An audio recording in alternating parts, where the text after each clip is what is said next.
Hello and welcome to the Tennessee Informer. I'm your host, Dave Vance. Thank you for taking the time to tune in tonight. Tonight, we welcome back an old friend and special guest, Richard Archie, West Tennessee Director of the Tennessee Firearms Association.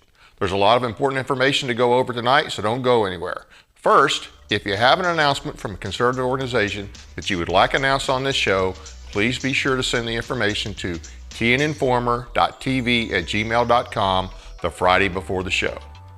The Stewart County GOP will meet this Thursday at the Stewart County Visitor Center at 6:30 p.m. We'll be meeting in the small room on the left. The TFA/GOA Lobby Day at the Capitol in Nashville will be April 2nd. Visit TennesseeFirearms.com for more details and to sign up. We really need a good turnout for this, so if you can be there, please be there. Before we get to our guests, let's go over and look at our state constitution, a little bit from our U.S. Constitution as well. You have to know your rights to defend them. If you are not instructing your state legislators on important issues, they are still being instructed by feckless state leaders, the Chamber of Commerce, numerous lobbyists, and other well-heeled scum that roam the halls of the Capitol. Section 2 from our Declaration of Rights, that government being instituted for the common benefit, the doctrine of non-resistance against arbitrary power and oppression is absurd, slavish, and destructive of the good and happiness of mankind. Article 11, Section 16, also from our Tennessee Constitution. The Declaration of Rights hereto prefixed is declared to be part of the Constitution of the state and shall never be violated on any pretense whatever. And to guard against transgression of the high powers we have delegated, we declare that everything in the Bill of Rights contained is accepted out of the general powers of the government and shall forever remain inviolate. The 10th Amendment to the Constitution. The powers not delegated to the United States by the Constitution, nor prohibited by it to the states, are reserved to the states respectively or to the people. In the 9th Amendment, the enumeration in the Constitution of certain rights shall not be construed to deny or disparage others retained by the people. I just think it's worth reminding everybody about those things in both our state and our U.S. Constitution. Now to our guest tonight, Richard Archie. He'll be giving us the good, the bad, and the ugly on gun legislation currently going on here in Tennessee. Thanks for being with us, Richard. How are you tonight? It's my absolute pleasure, Dave, and I want to tell you, you're doing a great job in putting this program together and getting information out to the general public. I know how much time it takes to do this type of thing, so I'm very grateful for the sacrifice of your personal time that you're giving up to come out and to try to instruct the general public about the mess that's going on at the legislature, and it's pretty ugly right now. But anyway, that being said, I'm doing great, and I appreciate the opportunity to come on and talk tonight. Well, thank you. And you know something about sacrificing personal time yourself. And hats off to my producer as well. He makes me look good. I want to talk tonight. The first bill we want to talk about is the constitutional amendment, which is, I think, in the House Joint Resolution 0038. In the Senate, it's Senate Joint Resolution 0904. And it proposes an amendment to Article 1, Section 26 of the Constitution of Tennessee to remove the provision that authorizes the legislature to regulate the wearing of arms with a view to prevent crime and to state that citizens have a right to keep and bear arms for their defense and not just for common defense. That's correct. And it's important, I think, to have an understanding of what the actual change to that constitutional amendment really is, because we amended it after they put the first one in over on the House side to now it just simply reads that the citizens of this state have a right to keep, bear, and wear arms. That's succinct. It is clear. It takes out the opportunity for people to come back and see. A lot of folks don't understand that between 1796 and 1995, a lot of changes came into whether you could or could not carry firearms within the state of Tennessee, more especially with handguns.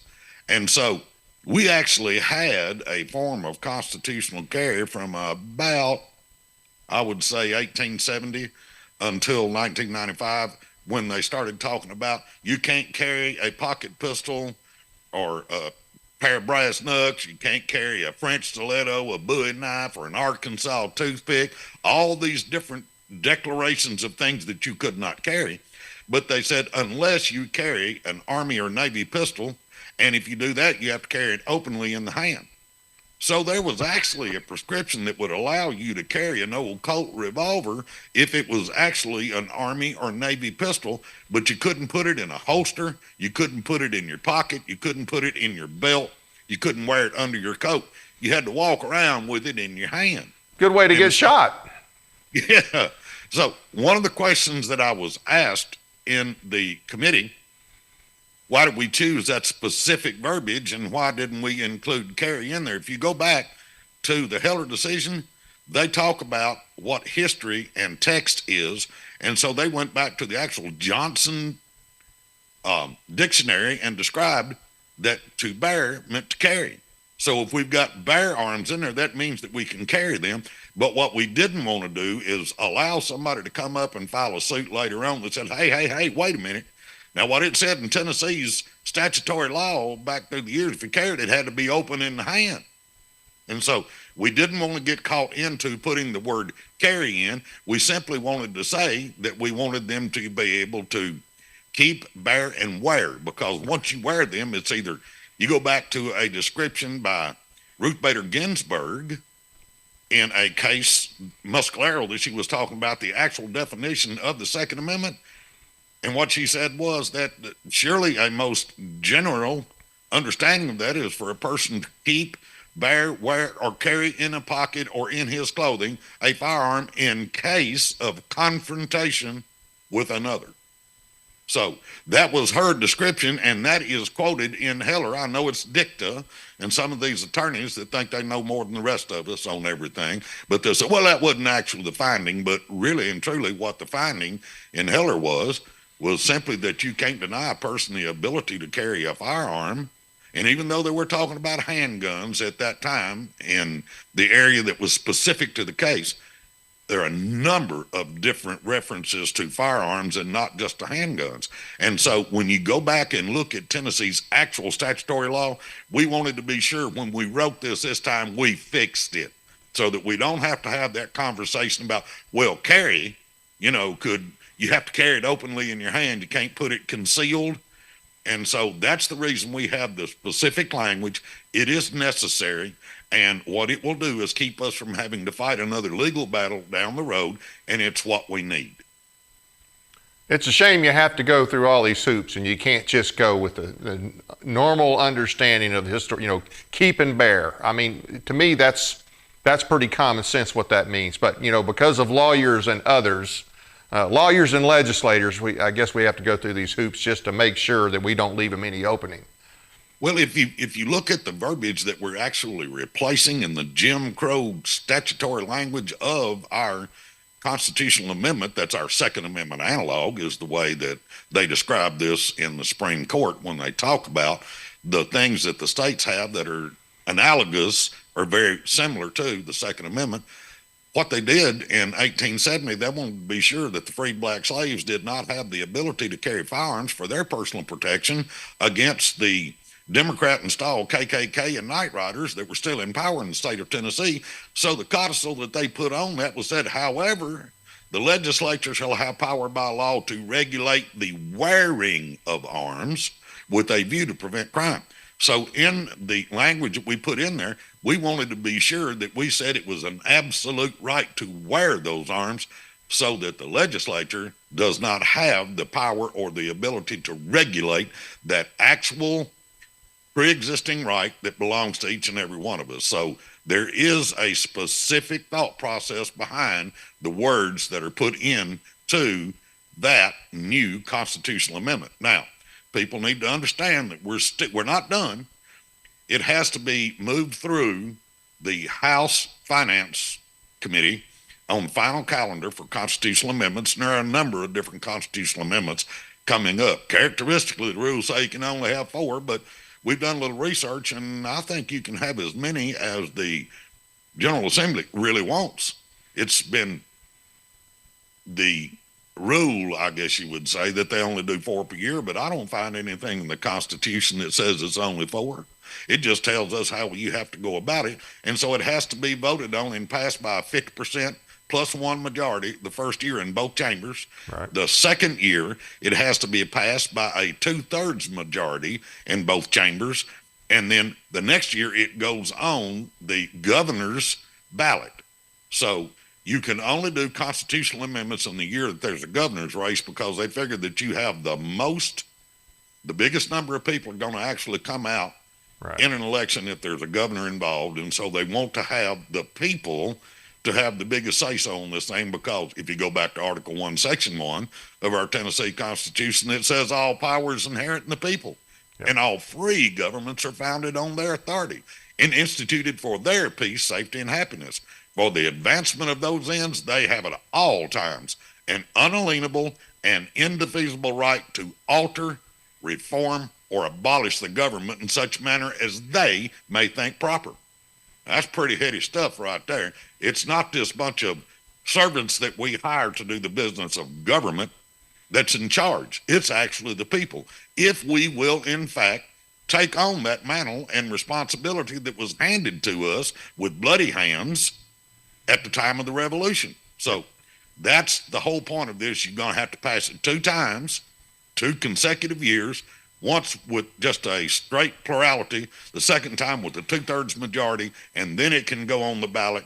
And you have to have at least half of the people that vote for governor plus 1 to change the Constitution. It's a very difficult thing, but it's the way it's set up in our Constitution for it to happen. Yeah. You know, you mentioned the people being involved. You know, neither the U.S. or the Tennessee Constitution are self-enforcing. And if we're expecting the Supreme Court or the legislature or the governor, or certainly not the president, if we're expecting them to enforce it, that's not going to happen. The people have to enforce it. They have to be heard, and they have to be persistent. And it's a pain. It's a pain to have to be that way, but that's the only way. They're not going to fix it on their own, neither at the federal level or the state level. Well, not only are they not going to fix it on their own, they're not going to honor the rules that we already have. Right. There is a Supreme Court case in the state of Tennessee, Andrews v. State, that took place in 1871. And that's the year after they changed the Constitution to that mess that says the legislature shall have power to regulate the wearing of arms with the view to prevent crime. And by the way, I've never seen in any discussion at any committee hearing up there, anybody ever bring any empirical data on a piece of paper and lay down and said, if you take away the guns of this group, it's going to save this many lives. Because that doesn't happen. There is no empirical data that shows that. But if you look at what the Supreme Court said about that codicil in our Constitution that was placed in 1870, they ruled in 1871, said if it doesn't have something directly to do with the reduction of crime, anything that the legislature brings is unconstitutional. But they don't pay any attention to that. They also said in that ruling that a person has an absolute right to carry firearms for their self-protection. And that if in fact they don't come up with something that shows that them telling you you can't carry a firearm reduces crime, then they don't have the power to enforce those strictures against us. But you can't get anybody in the legislature to own up to that. They've never been able to prove that reducing the number of lawful people who carry firearms for good reasons is not going to increase crime. In fact, it would reduce it. But when you tell them that, they just turn a deaf ear. And I told somebody today, I was asked, why do you think that is? And I said, well, their ears get stuffed with money from the Chamber of Commerce because they don't want us to be able to enforce our own God-given right to self-defense. It's not even a right in Tennessee. Per the Attorney General in 1966, he said the right to self-defense doesn't exist, that it's statutory only. And if a person is required to use a firearm or deadly force to save their own life, they're guilty of manslaughter, and then it's a requirement that they then prove that they were justified in its use. If you go back to what they said in Heller, they quoted St. George Tucker from the Blackstone's commentaries on the Constitution and said that self-defense is a true palladium of liberty. Yeah. And if in fact that they say that in Heller and in Catano and again in Bruin, and they said it in McDonald, all of these different things that say we have an unfettered right to self-defense, that every person needs to be able to protect their own life because government isn't required to do so. And people will say, yeah, but we got all these police departments and stuff. They're not required to provide security or safety for any individual. They're supposed to keep general order, to defray riots, and to arrest criminals when someone else tells them that they're a criminal. But that's not keeping them from coming up there and testifying against good gun bills, though, is it? No. Though I have to admit, we haven't seen nearly as much of that this year. We didn't have a single person from the Department of Safety or the Sheriff's Association come to the legislature or to the Senate Judiciary Committee and testify against the constitutional amendment. I was heartened by that. Yeah. And I was a little bit surprised, but that didn't occur this year. A characteristic, if you go back and look at what Mike Bell said, the people that hate giving you the right to carry firearms worse than anybody else, Sheriff's Association, Department of Safety, the TBI, all those people. And I mean, I've got the video. I can go back and play that when he's talking about the governor's so-called constitutional carry. He said, they're the worst group that wants to make sure that you don't have that right. But we didn't see that this year. And so I think that went a long way to allowing me to get 7 votes in the Senate Judiciary Committee to move this on to the floor for a vote of the whole Senate. Great. And you feel pretty confident that it's going to get through the Senate? I do. Here's the deal. If you can get a bill through the Senate Judiciary and get it, especially when you've got every Republican there, the chances are you're going to be able to move that through the floor and get it passed. And being that it's already passed all the committees in the House, and we're just simply waiting on the fiscal note. Now, see, there's a difference between the House and the Senate. If it costs less than $50,000 in the Senate, you don't even have to talk about money. Okay? They call that the sweeper. So if it's under $50,000, it doesn't go to finance. It just goes to the floor because they figure they're going to find the money somewhere. We're supposed to have plenty. We got all this stuff that we're giving the Titans and we're giving Ford and all this, all that extra money that we've got in this rainy day fund. The fiscal note on a constitutional amendment is $5,000. They say, and they put that on there because they have to put it on the ballot. And so they've got an arbitrary figure. But in the House, what happens is it has to go to a final calendar of finance to get that fiscal note absolved so it doesn't wind up going, as they call, behind the budget. And we were talking the other day with a number of legislators, all have to go behind the budget, but I found out it does not. They have a special dispensation for constitutional amendments. They will have one final calendar. The ones that are passed through the committees and come up, they will pass that, and they will put it to a vote on the floor. And so we'll have a vote on the floor in the House and the Senate. But we've already got over 60 co-sponsors in the House. Wow. I've even got a Democrat on that. So it's bipartisan bill, right? Who did you get? What Democrat did you get? Joe Towns out of Memphis down there. Thought it was a good idea, and he signed up, and I appreciate Joe. I can always have a conversation with him. Now, we don't see eye to eye on most stuff, right, but we did on this one. And I have to say this, Chris Todd, my House representative from over here in the 73rd District, was instrumental in helping me get that number of co-sponsors because he actually printed a jacket, as they call it, and he walked the floor at one of their floor sessions for the House and got me an additional 25 people to sign up on that. I worked it really hard, but Chris did a great job of bringing that to fruition, and he was the one that got Joe Towns to sign on to it. Wow. That's an accomplishment. It is.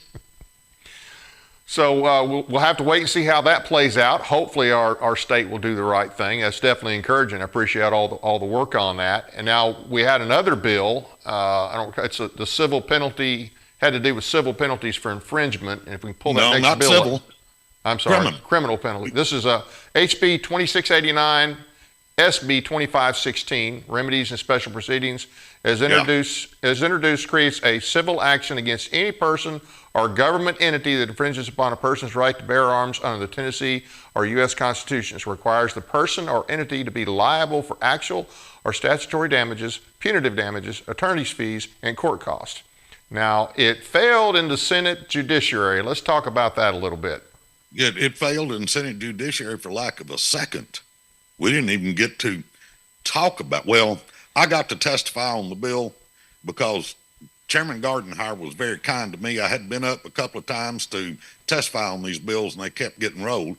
So he was kind enough, after we did testimony on Senate Joint Resolution 904. He said, and Ben's Mr. Archie's already up here, don't leave the room. We're going to bring the other bill that you're on notice to testify for, and we're going to do that right now. And so when it came up, Senator Nicely actually said, I think Mr. Archie will do a better job of describing this than I will. And everybody failed to stop for a minute and to actually get a motion and a second on the bill. And Chairman Gardenhire said, take off and let's talk about it. And so I went through my discussion and fielded a number of questions on it. But when it got time to vote, one of the senators said, I'm sorry, Your Honor, but you didn't get a motion or a second on the bill. And then Don White made the motion instantly. And out of the rest of the Senate Judiciary Committee, we did not get a second to even bring it to a vote. So now it's not really dead, because they didn't kill the bill. They didn't vote it down. If there's a possibility that another senator would want to pick it up and reintroduce that, and better information was brought forward, and if I might, I'll tell you some of the questions that we got on this. One of the senators was very, very concerned about the fact that with these civil penalties that are mentioned in that law, what it said was, if in fact an individual commits a crime under 3916-403, which is the Official Oppression Act. You read the part about, failure to withstand official oppression is slavish and destructive of the good and happiness of mankind. Right. We actually have a statute that talks about that. Right. And so official oppression means anybody that is taxpayer paid, that operates under color of their official employment, that denies an individual the ability to enjoy the rights and privileges enumerated in the Constitution, is guilty of official oppression. And that is the actionable clause that is mentioned in this bill. And so the senator was concerned and basically said to me, but if anybody votes against a Second Amendment issue, because this specifically talks about Second Amendment, is what it does. If in fact somebody votes against a Second Amendment issue, TFA is going to sue them, and they can wind up paying $250 a day. And I said, no, that's not how that works. If you understand, legislative immunity is probably the very strongest immunity that exists in the United States. No senator, no House member can ever be charged for any action that they take or anything that they say in committee or on the floor or any vote that they take. In fact, in Tennessee, you can be driving as a legislator 115 miles an hour through a school zone and they can't arrest you because you're on your way to actually do your business at the legislature. You can't be arrested for that. Surely that never happened. Well, I don't know that they've got one that drove through a school zone, but I know of a couple of instances where some people were inebriated and driving way over the speed limit, Might have had a gun in their vehicle at the same time, too. And what they had to do was, okay, I don't want to be chairman of my committee anymore, but I can stay as a representative. And that might have been right before we got that Sheriff for Life bill that got passed. But anyway, that's a whole nother conversation. Story. Yeah. The whole point of this is that if, in fact, a person is guilty of a crime, they should pay a penalty for it. And so what we've done in this bill is we actually wrote into it. Now, I didn't write the bill. Clay Dogg had it in the House, and Frank Nicely had it there. Clay passed it through the House last year and had it on the floor ready to go, but they didn't move it in the Senate, and so they wouldn't actually take a floor vote. But I can promise you that bill is going to pass over there because it's good and it's needed. Because what it is half of it's actually called criminal immunity. And so what this will do, if in fact you declare that your actions are, well, no, wait a minute, I'm conflating two bills. We're just simply talking about the Second Amendment as a civil right. Right. Let me back up here a second. I was incorrect for just a moment there. The bill that Clay's got and the bill that Frank Nicely was running, Senator Nicely was running, simply says the Second Amendment is a civil right. Now, the way I would prove that it is already, the Supreme Court of the United States in 2010 in the McDonald v. City of Chicago case incorporated the Second Amendment against the states through the due process clause of the 14th Amendment. What is the 14th Amendment? That's the one that talks about civil rights, okay? And so even just a year ago, the Attorney General of the state of Tennessee in the Beeler case up in Knoxville, Tennessee, Right. where a couple of 18-year-olds sued the state Yep. and said, it's actually unconstitutional for you to tell me as an 18-year-old that I can't carry a handgun for my self-defense. That was after the governor's constitutional carry bill, right? Yeah, that's correct. Yeah. Okay. And so what they said was it's unconstitutional to say that I can't carry a handgun for my self-protection because the statutes in Tennessee say that I can do that. Number two, and you also tell me at 18 that I can't get a permit to do that. And we find that unconstitutional. So they sued the state, and it went on for a time and time after. And of course, this was back under Bill Haslam when they first started it. And the attorney general we had at that time just kept putting it off and stuff. And then we got Jonathan Scrimetti, who came in and got appointed. And he looked at this and he threw his hand up and said, wait a minute, I'm not going to defend the state against these charges. The challenge scheme of Tennessee denying an 18-year-old the ability to possess a handgun or to perfect a permit to carry one is unconstitutional under the 2nd and 14th Amendment. Now, if in fact our Attorney General has admitted that it's unconstitutional under the 14th Amendment, that means it's a violation of the Federal Civil Rights Act, isn't it? Yeah. Yeah. Okay. So I don't understand why there's trepidation to keep from passing that bill. I just don't understand where people would have a thought that says, no, we're not going to call something that the Supreme Court of the United States has already said is a civil right, and our Attorney General of the state of Tennessee has said is a civil right, but the legislators are going to say, no, we're not fixing to handle that. Well, so I don't get it. You know, and I know you remember back in 2015 when they passed the Supreme Court basically said gay marriage was the law of the land. Now, you know, I got my issues with the court and the 14th and how it's been perverted and everything, but all the same, we've been told our whole life that anytime the Supreme Court says something, that's the law of the land. We'll talk about that some other time, but that's what they've told us, and that's how they have operated. Yep. Our state fell over itself. They could not enact gay marriage fast enough when the Supreme Court said that was, they couldn't do it fast enough. Bill has it within an hour and a half. Even though our Constitution says that marriage is between a man and a woman. Absolutely. But now, so that happened in about an hour and a half in Tennessee from the time of the announcement, okay? There was a few days where somebody had talked about possibly impeaching Haslam, which they should have, but nothing happened.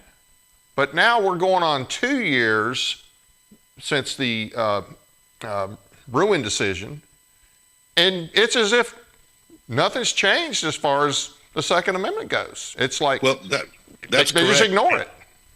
They are ignoring it, and I go back to the fact that they just don't listen because their ears are stuffed full of cash from somebody else that doesn't want to admit that. Yep. The Heller decision is actually, people need to understand there's a difference between the two cases here. Right. The Heller decision talks about gun ban bills, and the most important part of that is the in common use test that they instituted in that case. And the way they do that, they say, if in fact a person's conduct is implicated by the Second Amendment, instantly the burden shifts from that person to government to prove that it's infringement on the pre-existing right to keep and bear arms, comports with the history, the historical tradition of the United States. So you have to go back. What they said was text, then history. That's the test. Text, then history. Everybody needs to understand. They need to learn that. That's the mantra. Text, then history. The Second Amendment says that the right of the people to keep and bear arms shall not be infringed. Right. That's the text. Now what we do is we go and look at the history. There was never any rule at the time of the founding that said a 18-year-old couldn't carry a firearm. There was never in this period, 1796 and 1989, that said you couldn't carry a long gun, and yet it's a crime in Tennessee. We're one of 4 states that makes it a crime for you to carry. The state of John Sevier and David Crockett, Sam Houston, all of these, Alvin York. If you look at the history of Tennessee, they call us the patron state of shooting stuff for a reason. Yep. in every conflict that's ever erupted in liberty since the time that we began to want to be free, Tennessee has stood at the very forefront of that battle, volunteers with their personal firearms. Can't anybody say that I'm incorrect there? Right. I've got the history to prove that. I mean, if you look at the different battles that we've been involved in, Thomas Jefferson said succinctly and clearly that the Battle of Kings Mountain was the turning point of the Revolutionary War.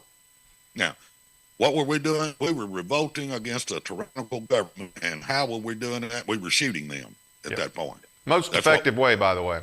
Yeah. So we wrested liberty from a tyrannical government with bloody hands. And then they sat down and they wrote a constitution, which, by the way, is simply a contract amongst the people. It's a written down set of hiring practices for the servants that we need to manage government that is necessary for us. Right. We say how old the person can be. We say where they have to live, and we delegate powers to them. Right. If in fact we understood what our charge is under the Constitution, it is to actually make sure that these individuals that we hire, our employees, do their jobs and don't step outside the bounds of that. Right. What we've got right now, though, is we got a group of individuals that think that we're their servants and they can just go ahead and continue to take our property any manner of amount, any way that they want to. If we had to write a check for the total amount of taxes that we pay in a year at the end of the year, there would be a second revolution because people would then understand that they're paying between 40 and 50% of every dime that they earn to somebody else. Now, I can remember when we had the big kerfuffle about the additional dime on the gas tax. You remember that a few years ago? Yeah. Right? And what was going to happen was all these people driving through Tennessee, because we're the mecca for vacations, right? And so all these people coming in, they're going to pay to fix our roads. Have you driven to Nashville lately? Yes.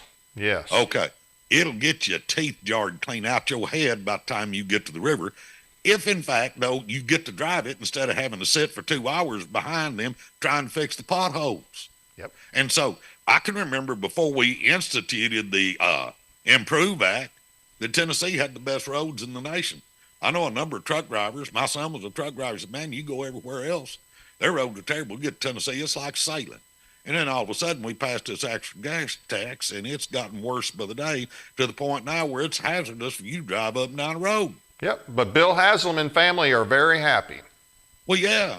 Yep. I mean, they sell a lot of diesel fuel, and anyway, we won't get into all that because that's not the issue before us. But the whole part of the matter is that they take our property away from us to pay for the things that we expect government to do. And we expect government to stay out of those things that's not none of their business. Yeah. And that means that they should not be involved in telling me whether I can carry a long gun for my safety and for my self-defense, being it is the true palladium of liberty, as espoused in the Heller decision. And we've known it since the 1700s. We're coming up on April 19th, and very few people know what that denotes. But it's the Shoot Your Government Day. Yes. That's what it is. It's when General Gage out of Boston said, we can't allow these rapscallions over here to keep their guns. We've got to go get their assault rifles and their ammunition. We got to take it away from them. So they marched out of Boston, and they went to Lexington and Concord to confiscate firearms. They weren't looking for anybody in particular. They was looking for guns and bullets and powder. And when they got to Lexington, there weren't enough people quite there to withstand them at that point, and so they shot and killed a number of our folks, and then they marched on. But the hue and cry went up, and by the time they got to Concord, they had a whole bevy of folks standing on the backside. Yep. And from the time that they decided to cut and run and go back to Boston, the Patriots and the Minutemen decided to, as they put it, I think, John Parker's revenge. They hid behind the trees and the rocks, and they shot them all the way back to Boston. And that's when this thing started. Yep. And the reason that it started, we put up with everything else they were willing to do, take the extra tax, go ahead and take your kids and put them on a ship and never see them again, and press them into the Navy, and all these things that they had done, the intolerable acts and the stamp acts and all these things. But when they came for the firearms, that's when we said if we let them do that, we are inevitably ruined. And that's when the patriots decided that they would rather die on their feet than live on their knees. That's the legacy that we have as Americans, and more especially as Tennesseans. Well, on that note, I mean, I think the current government we had is worse than what King George could have ever thought about being. And our borders are wide open. It's a Fed-led invasion. Everybody's at risk. Everybody. I mean, I think most of us assume there will be either another 9/11 or an October 7th type event. Yet, not only does the federal government want to disarm us, our state's not doing everything it can to make sure we can even protect ourselves. It is not, and it has not, because we're one of 4 states in the union, Dave, 4 of them, that call it a crime for you to carry a long gun for your self-defense. New York, New Jersey, and if you can believe this, Florida and Tennessee are the only 4 states that say it's an outright crime for you to carry a long gun. Yeah. Now people say, well, you can carry a long gun hunting. Okay, you got to have a valid hunting license, you got to have a permission slip, and you got to go find somebody who's willing to let you be on their land, but you can't carry it to and from, because the law says right now, if you have a long gun with ammunition within reach, that you're committing a crime. 3917-1308 points back 3917-1307A1 that says it's an offense to carry a firearm or club with the intent to go armed. Yep. Now, I always ask this question every place I go to give a speech. How could you possibly go in your bedroom and out of your dresser drawer pick that firearm up and put ammunition in it and put it in the holster and put it under your coat and leave the house and you didn't intend to be armed?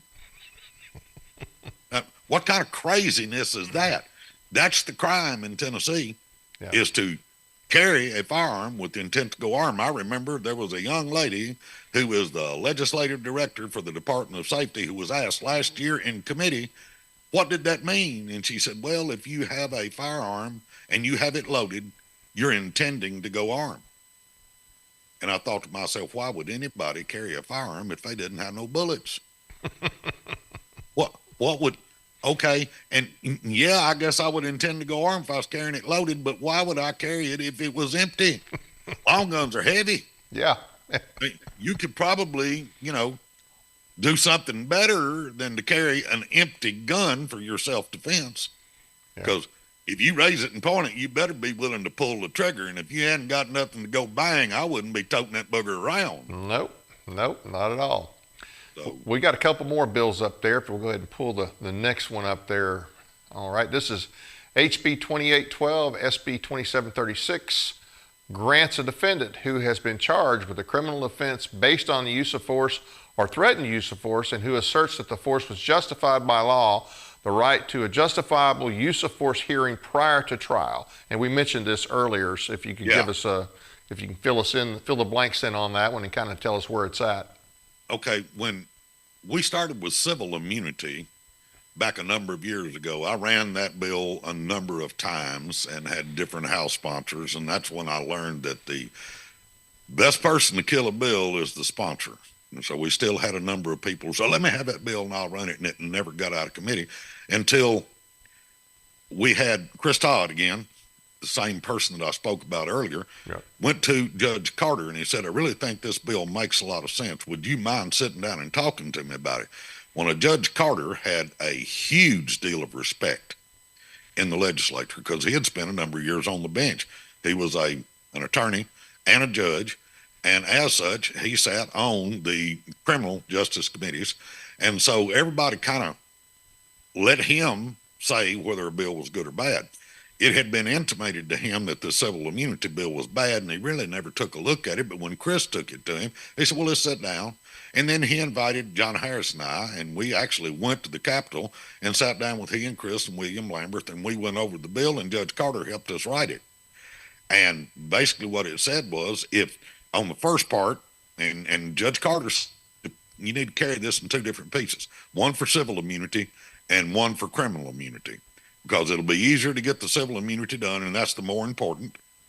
So we agreed to do that, and Chris Todd actually carried the bill after Judge Carter helped us write it and get it in a form that he helped us sell on the floor. And what the results of that bill that got passed the first year, we passed it in the House, but the Senate was a little afraid to go to work because of COVID, so they just didn't take it up.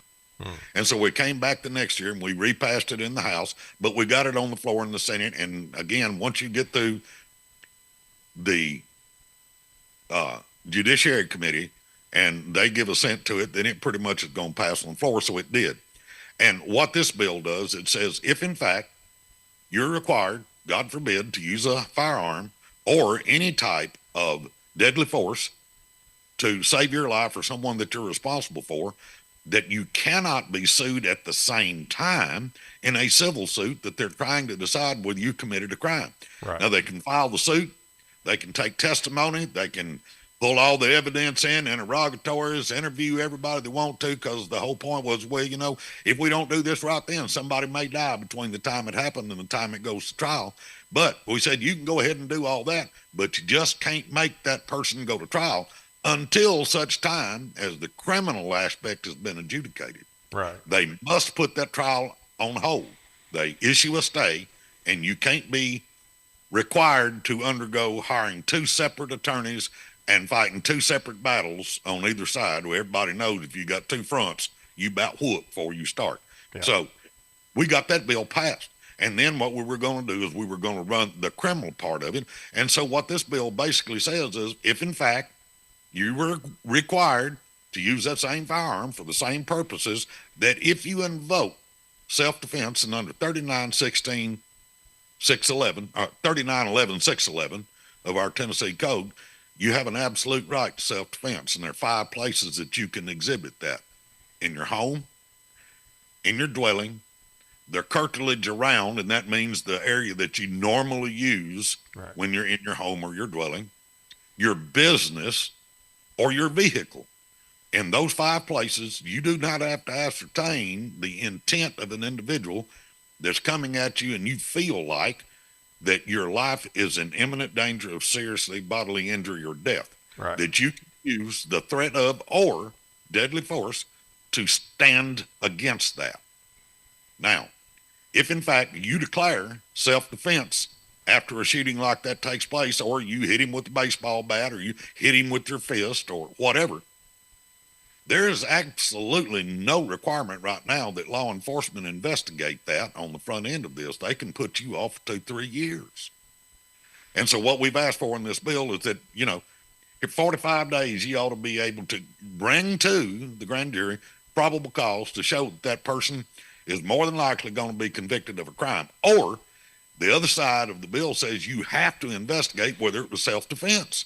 Right. And if, in fact, it was self-defense, then the trial goes away, because we have a right to self-defense in the state of Tennessee, even though the Attorney General in 66 said we did not. Now, they said that it's a right in Heller. They said it's a right in McDonald. They said it's a right in Catano. They said it's a right in Bruin. And if those 4 Supreme Court cases don't make any difference to the legislature in Tennessee, then there's something wrong with our legislature. So anyway, what we're doing, we tried to run this bill, but we weren't able to get it moved. And so they're not probably going to move it in the House unless we can get it reintroduced in the Senate. And so that's what we're going to try to do. But it's something that Judge Carter wanted. It has his name on it. He helped us to write that. And surely, if in fact the citizens of Tennessee have a right to self-defense, then they should be able to declare that and have it looked at before they spend every dime they've got in 2 or 3 years in litigation, give up their home, be divorced, lose their job, all that kind of stuff. It's just not right. It is, in fact, a right that you have to self-defense. And so this would simply require law enforcement to investigate that and to hold all evidence of that fact until such time as you come to trial. Yeah. It doesn't say you have a right to self-defense if you can afford it. It says you have a right to self-defense. So to me, the implied task, I don't even know why we need this law. That should have been the implied task of the state. Well, okay, the person is claiming self-defense. Let's investigate. It's a shame that you even need to pass a law for that, in my opinion. But I'm glad you're trying. It's not the way. Now your DAs will tell you, oh, we're supposed to do that. We're really supposed to look at that, but there's no statute that says they have to. And there's certainly no statute that requires law enforcement to do that, to actually investigate. And that's who's going to do the investigation is law enforcement. And so this bill would simply mandate that if you declare self-defense, that they have to stop at that point and they have to investigate that claim and make a decision. And if they've got good evidence that it wasn't self-defense, they can move forward. But if they find that it was, then that stops the whole thing right there. Yeah. So, and other states have got this. It's not like Tennessee's asking for something. You got to keep in mind, if 42 other states say it's okay for you to tote a long gun, then Tennessee is probably not going to fall into line with other good conservative states with respect to your Second Amendment right to self-defense. Right. Despite all the second butters we have up there in the legislature. I support the second but, all these excuses. So it's bad enough that we have this much trouble in the state of Tennessee having our rights recognized and abided by, but the federal government, never a friend to our Second Amendment for the most part. They have this new Red Flag Center. I'm sure you've heard about that. Oh, yeah. What can you tell us about that?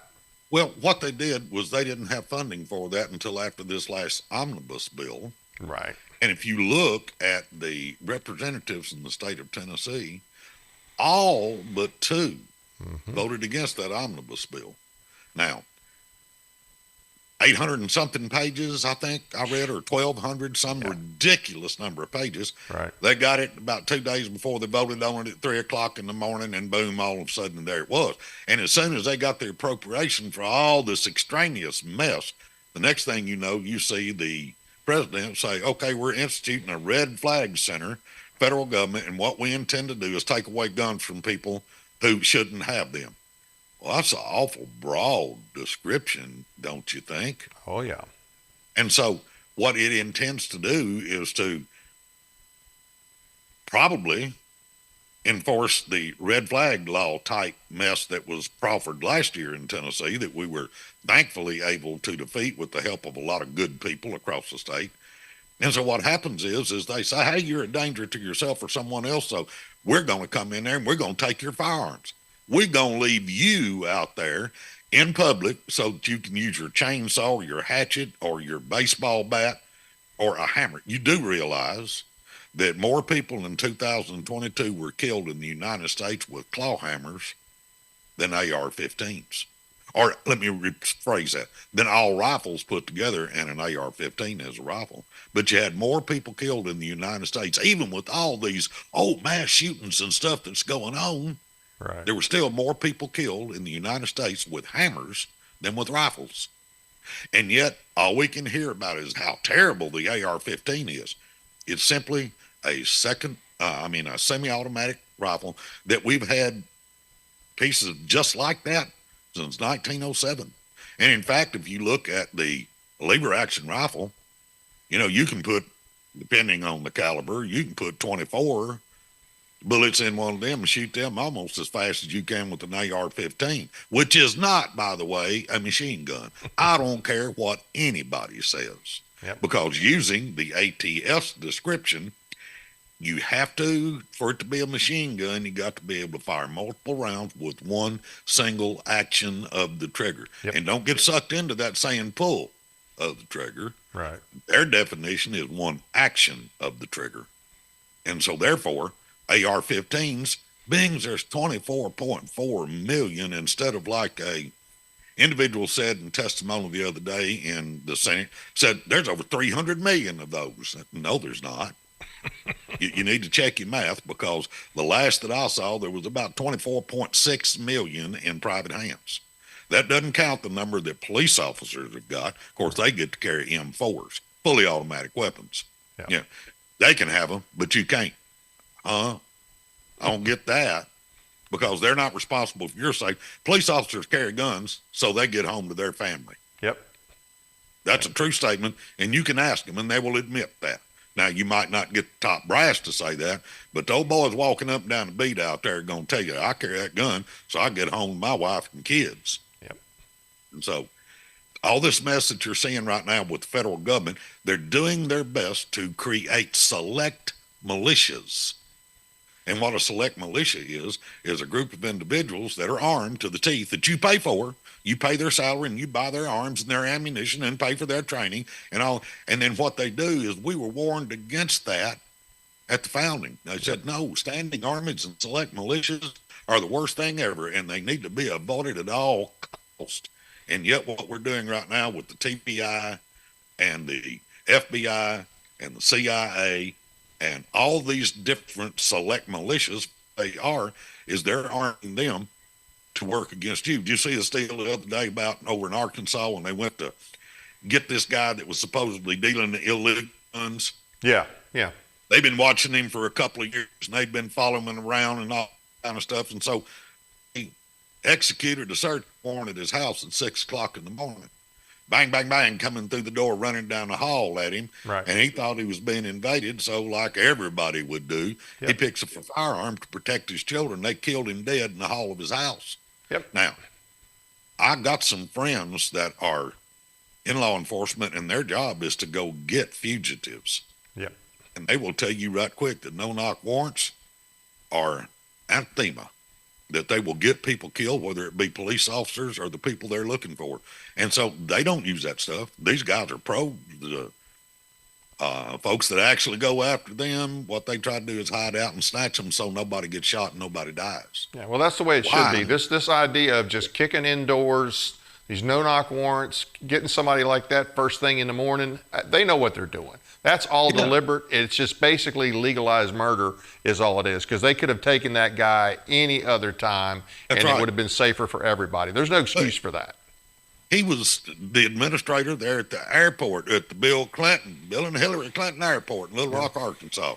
They could have walked into his office and said, would you mind coming with us? We've got some questions for you. Yeah, absolutely. And they wouldn't have endangered his family or him, but they were trying to make a point. Yeah. And those of us who are old enough to remember all this stuff say you can't fight big sis. That's one thing you can't do, because they'll burn your house down or they'll shoot your wife, your dog, and your son in the front yard. Yep. And all these things are unnecessary, and they're adverse to what the Constitution calls for, that government's supposed to serve the people instead of being their executioner. Yeah, we have the government that the founders feared and tried to create a constitution to prevent. But remember, constitutions, of course, are not self-enforcing. I want to go back to the Red Flag Center, because what I'm concerned about on that, I'm sure that they're going to send money down to the states. I'm sure that is part of their plan, because they have all this money, and of course, I have zero confidence in Bill Lee and a lot of the people in our government. So I'm concerned that they'll take some of that money and start, actually enforcing red flag laws, even though we may not have one on the books. Well, what I have understood from some of my friends in the legislature, that the latest iteration coming from the governor is that he's not interested in red flag laws anymore. He's run that flag up and it did not get saluted. So hopefully what we will find, and you even have in the House, I haven't heard so much about it in the Senate, but the House saying we don't even want to take the money from the Department of Education anymore. Right. This is a good idea. Down saying, hey, that's crazy. Look at all that money. But hey, with money comes strings. So I'm hopeful that what we get here out of this situation is that we have on our books mental health situations where if a person declares, or if a medical professional finds them to be a danger to themselves or someone else, you just simply take the person and you carry them in for perusal. They get looked at, and if they find that, there's something here, they can then, what you can do is you can hold them for 48 hours right out of the bag. Anybody can be held 48 hours. But what they don't do is they don't go to your house and take your firearms, or they don't take your car, or your gasoline, or the pills in your cabinet. They take you, because it's the individual, it's the hand that wields the tool that needs to be considered and controlled. Right. And so with us having these bills, and I know they've got a number of bills in the legislature this year that talk about mental health, and some of them are good and some of them are really not good. Yeah. But we have the basis right now that if law enforcement is confronted with a medical professional who tells them, I have valid reasons to think that this person is a danger to himself or to someone else, then they literally can take him involuntarily and have him looked at, have him assessed by medical professionals at that point. And then if it warrants, they can hold him up for 2 weeks. And then after that, you get to go before a judge and you get counsel and you get to plead your case. Right. And if the evidence is such that you've made some statements that you're going to blow up a school and kill a bunch of kids, they can put you in a mental hospital. And where we're at right now, of course, is they've quit having mental hospitals and they're trying to put them in prison. Right. And the sheriffs that I've talked to will tell you that about 40% of everybody they've got locked up, there aren't criminals, they're mentally disturbed people that who actually need mental health. But we don't have any place in this state that offers that anymore. Right. Now, I know they're trying to fix some of that, but Ronald Reagan was responsible for that when he stopped sending the federal money down for places like Bolivar over here in West Tennessee. Then the state said, well, we don't want to fund that. We got other stuff that we want to do. And so they just turned the people out, and it was hard to hire good folks to work there because you had a lot of corruption going on in those instances. Anytime you've got a bureaucracy, there's all kind of opportunity for theft and people abusing their authority and the positions that they got and treating people bad because of it. And so we just basically got out of the business of having mental health institutions in Tennessee. And that's what we need to do is we need to put that back in and police the people that work there and make sure that we're getting the help for the folks that actually need it. It's not their guns. It's their minds that are the weapons that we need to be looking at. Right. Well, one last thing I want to hit with you is, and I call it RINO dirty tricks, because, you know, we have people up there in the legislature that will, like I say, do anything they can to keep good gun bills from becoming law. So I know we've had some issues this year, and there's a lot of things over the past, but I think everybody needs to be kind of aware of some of the different things they do up there to kill a bill or delay a bill. So what are some of the things that you've seen this year and in the past? You will have individuals who are legislators who have positions of authority who will simply put their thumb on the scale. And the other thing that they've been doing across the years, and you alluded to this a while ago, they'll have the Sheriff's Association come in, chiefs of police and the TBI and the Department of Safety come in and said, we philosophically oppose that bill. Now, if you look at the division of government in Tennessee, we're supposed to have 3 different wings of government. The administrative, which is the governor, the legislative, which is the General Assembly that passes law, and the judiciary. Those are the only 3. Right. The Department of Safety and the Sheriff's Association basically work underneath the administrative side. They're not supposed to be trying to make legislation because that's not their job. It says specifically in Article 2 that the legislature is the only group that makes laws. The governor gets an opportunity at that point to say, hey, if they pass a bill through the House and the Senate, the governor then gets an opportunity to use his veto pen and say, I don't like that.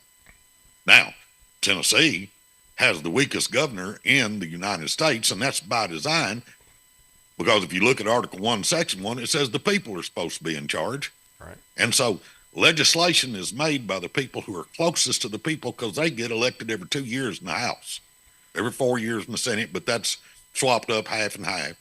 The governor's every 4 years, but every 2 years we get to throw the rascals out if they're not doing the right thing. That's a pretty quick turnaround. Yep. And so they have to be listening to the people. They're the ones that make legislation. Then the governor can say yes or no. And by the way, if in fact he vetoes it, it only takes the same number of people that passed it in the first place to override that veto. Yep. Unlike some other states that require 2/3 majority to do it, it's a simple plurality in Tennessee because we wanted the people to have as much power over government as possible. So if you bring these different groups in to actually take your tax dollars and lobby against your rights, that, as far as I'm concerned, is a dirty trick. Yep. It is, in fact, an abuse of their power and should be prosecuted, as far as I'm concerned, under 3916-403, which is official oppression, because it says in that instance that anybody that's taxpayer paid is If in fact, if they use their official capacity to try to deny you your rights, and that's what it says, that they are guilty of official oppression. Now, you talk to the DAs across the state and say, well, you can't charge people with that, but they just got through charging a police officer over here in Dyer County, as I understand it, with that very thing and convicted him. Wow. So the bloom's off the rose on that because that has been done. It was so egregious that they charged him and convicted him of that. Wow. Now, if in fact that is now a thing, and it is, because once you get that first case, then what it does, it opens up for the rest of them.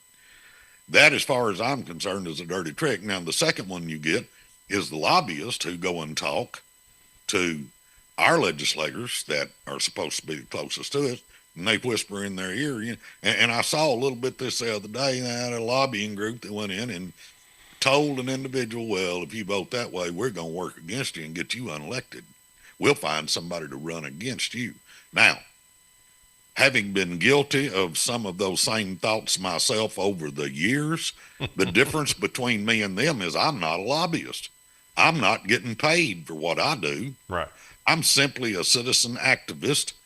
And the difference in it is I take no pay for the time that I spend. I don't get paid for my gas. I don't get paid for my hotel rooms, my meals, any of that kind of stuff. I don't take a salary. I do this on my own volition, on my own time, and on my own dime. Yep. As I described to a group of lobbyists up there this year at one of the legislative venue things where we're all dropping checks into bowls. Right. Because you can't hand money directly to a legislature. They put a little bowl out there and you walk up and you drop your check in that. Some of them are worth it. TFA does, in fact, give money to good legislators. Yep. So after I had been in and put my cash in the bowl and was standing outside, the lady said, well, and who do you lobby for? And I took offense at that. And I said, I don't lobby for anybody. I'm not a lobbyist. And she said, you recoil like you think that's an insult. And I said, I absolutely think that's an insult. And she said, why would you think that's an insult? I said, because you're trying to make a living and I'm trying to make a difference. Good and point. That is what separates citizen activists from lobbyists. I'm not doing it just for the dollars, because I remember a person who used to be very high up in the government telling me that after he left office, he said, well, I'll lobby for anybody. If they will send the King Air up to pick me up, I don't care what they're trying to get passed. If they're willing to pay me for it, I'm willing to work for them. Now, I have a higher respect for myself than that. And it cost me some respect for that individual, and he'll remain nameless. Right. But the whole point of this matter is we're told what we're supposed to do in the Constitution. We know what it's there for. And so therefore, if in fact you have legislators that are listening to the lobbyists, that instead of doing the right thing, they're doing the expedient, cash positive, profitable thing for them, they're failing in their fiduciary responsibility because they take an oath that says that they will not assent to any vote, bill, resolution, or thing, whatever, that shall appear to them injurious to the people's ability to enjoy the rights and privileges enumerated in the Constitution. They know what it is, but they choose not to do the right thing. Yeah. And we see it on a grand scale every year. We know, especially with the Second Amendment, it's cut and dried. The text and history of the Second Amendment is so simple, it is so elemental that you can't mistake it. You have to intentionally not do the right thing. And that, I think, is what we've got going on. And there are people that love power. There are people that love position. And so what they do is they put their thumb on those scales, just like those other entities that work for the governor do. Right. All right. So what they're doing is they're trying to keep you from enjoying your rights. And as far as I'm concerned, that's a crime. However, you can't charge legislators for it because they have immunity. Yeah. They can do whatever they want to, and it's just fine. Well, and I know that a lot of the bills, and I understand this happens somewhat naturally, but, you know, and this, of course, is an election year, so they want the session to be shorter so they can get back to their districts. But I think you were telling me before about a lot of the bills getting moved to the heel of the calendar or constantly getting rescheduled. In the House, in civil justice, which I would like to be able to sit down with the clerk and decide where bills go. Because if a bill actually has to do with a criminal aspect of the Constitution or the code itself, I think it ought to be in criminal justice and not in civil. But so much of it gets pushed over into civil justice. And so what they've done this year is they've moved all of the gun bills in civil justice until they had it for March 19th. And that didn't seem to be far enough down the road, so they moved it again now to April 2nd. So what you're going to have, and I'll be real honest, I think this was designed to move it closer to the anniversary of the Covenant shooting so that they can get a lot more impetus to push back against good gun bills, because they just simply have the word gun in them. Yep.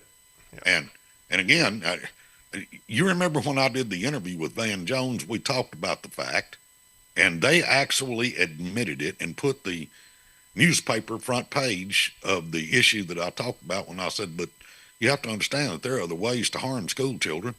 And the largest loss of life ever in a tragedy in the United States with respect to a school didn't have anything whatsoever to do with guns.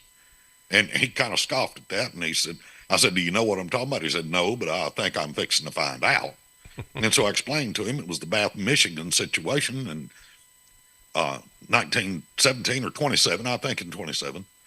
And there was an individual that had run for city clerk because he thought that they were charging him too much tax money to pay for the schools. And he was also the treasurer of the school department. And when he lost that race, he firebombed his house, killed his wife, laced the underside of the school with explosives and diesel fuel, and set fire and killed 44 people and wounded another 58. Wow. And he didn't use a firearm for any of it. And so evil can do a lot of things that doesn't require a firearm to do. Yep. And to Van Jones's credit, he actually said, yeah, you know what? I think it was 1917 now that I think about it. He actually put the front page of the paper up and fact checked me, but he found out I was right, and he admitted that I was correct. Wow. Because it's not a gun that does it. Again, it's the hand that wields it. And so by moving all these things down to the end of the calendar, plus the other thing, I think they attempted to at this point, because if you haven't moved the bill in the House, they won't take it up in the Senate. Yep.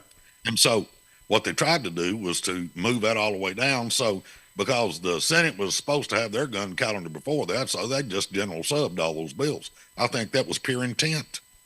Now, people will tell me that I'm incorrect, but I can't find a valid reason that you would move all the gun bills to that late in the session instead of letting the legislators put them on notice when they thought it was time. Because that has been the general rule, is to allow the sponsor of that bill to put it on notice when he thinks it's time to do so. Yep. So well, I'm with you. I don't think it was any accident. So no, it wasn't an accident. And, you know, we didn't necessarily even know it was happening until on the floor session late in the afternoon that much. Oh, by the way, we're going to move all the stuff over to April 2nd and just set it quiet enough that nobody paid any attention. And there are a few of us that do watch and pay attention to this kind of stuff. It is necessary that we keep an eye on our legislator, because it is our duty under Article 1, Section 23 to instruct our representatives. Yep. And I can promise you, I'll do my best to instruct as many of them as I can get to listen to me. And I'm pretty sure that I can think of several that could vouch for you on that. Yeah. Well, hey, thanks for coming on, Richard, and thanks for all you do. I really appreciate it. And we'll certainly have you back, and we'll see what we get through this year. I got to make one announcement I forgot to make earlier. Charlie Cooper, he is the GOP chair in Benton County, and he filed his paperwork today to run for state Senate, District 24, seat currently held by Senator Stevens. So, really? Yeah, there will be some competition in our Senate district this upcoming primary. So that's Charlie Cooper from Benton County. We got some other bills this week that I just want to hit real quick. The Convention of the States, HJR 0005 for term limits. It's a very dangerous bill. I can tell you it's on the Senate calendar. I tell you what, I know a lot of people are well-intentioned, but they're not following our current Constitution. So I don't know why they think if they get another amendment passed that they will follow that. And I am really concerned that they will end up with something worse. So, but just be advised of that. Also, I don't know the status of House Bill 2912 and Senate Bill 2804. This was the bill we actually we had a special guest come on last week and talk about.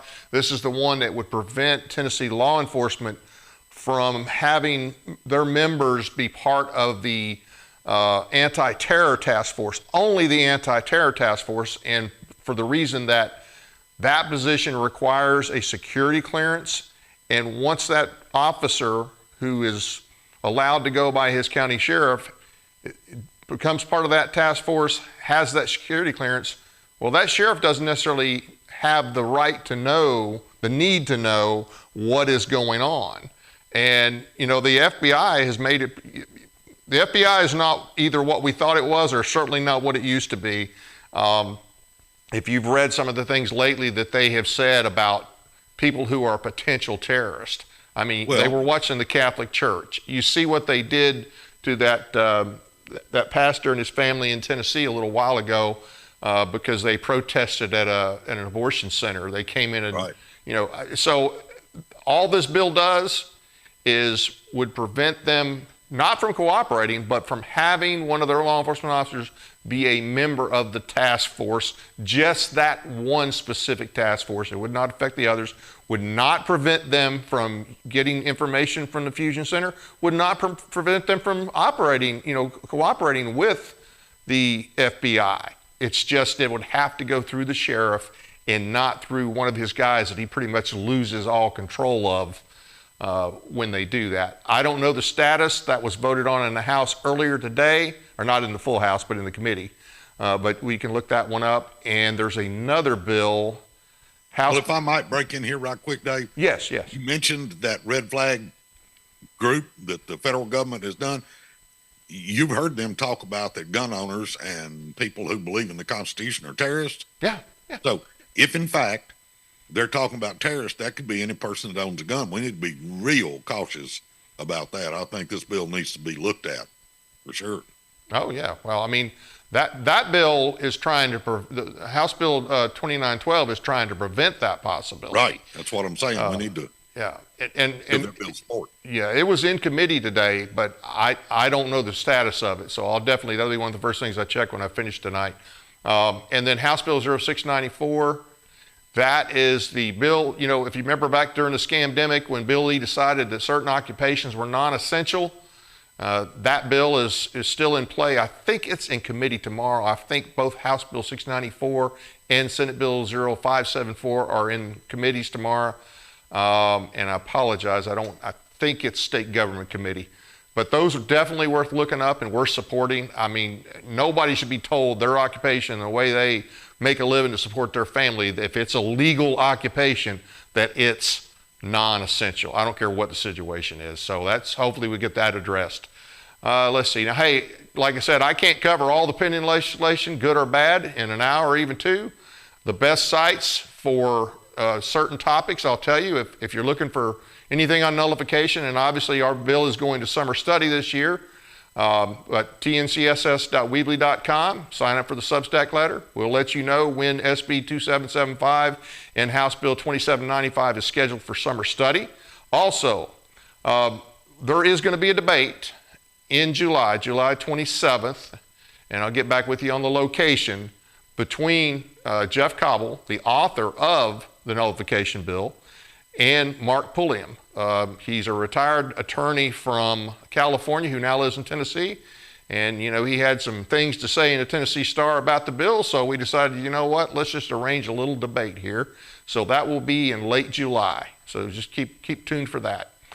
Anything Second Amendment related or Section 26 of your Declaration of Rights in Tennessee, obviously TennesseeFirearms.com.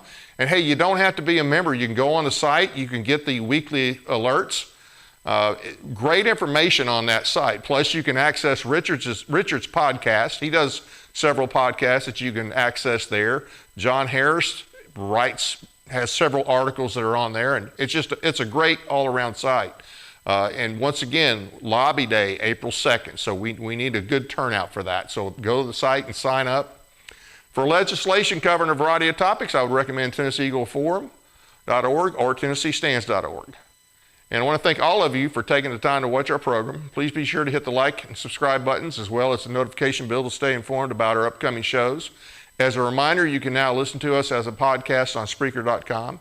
You can find all the audio-only podcasts.com of your favorite episodes on our website, Tennessee Informer, or do a search for the Tennessee Informer on Spreaker.com, where you can also download the Spreaker app for Android and Apple phones. Tennessee Informer podcasts are now available to listen to on iHeartRadio, Spotify, and other popular podcast platforms. Please take a moment to check out and follow our Facebook page at Tennessee Informer. We'll be posting news and information about upcoming shows, as well as our website, TennesseeInformer.com. You can also sign up for a weekly newsletter. We're on Twitter now as well, twitter.com/TNInformer. Share us with your friends so they can stay up to date on all the political news in our state. Join us tomorrow for a special edition of the Tennessee Informer. We'll be joined by Representative Todd Warner. The topic of our discussion will be the school vouchers and actually the legislation I talked about earlier, House Bill 2912, depending on, well, we'll talk about it one way or the other, whether it made it through the House committee or not. So that'll be on the topic. That'll be one of the topics for tomorrow. And everything that's going on in the debate about these other hot button issues. Next week, we have a special short feature on a local entrepreneur, Stephen Curtis, and his 3D printing business, followed by updates and commentary. I may have a surprise guest between now and then, or I may have a surprise guest by April 2nd in addition to that. Hope you'll join us. That's it for now. Good night from Paris, Tennessee, that is.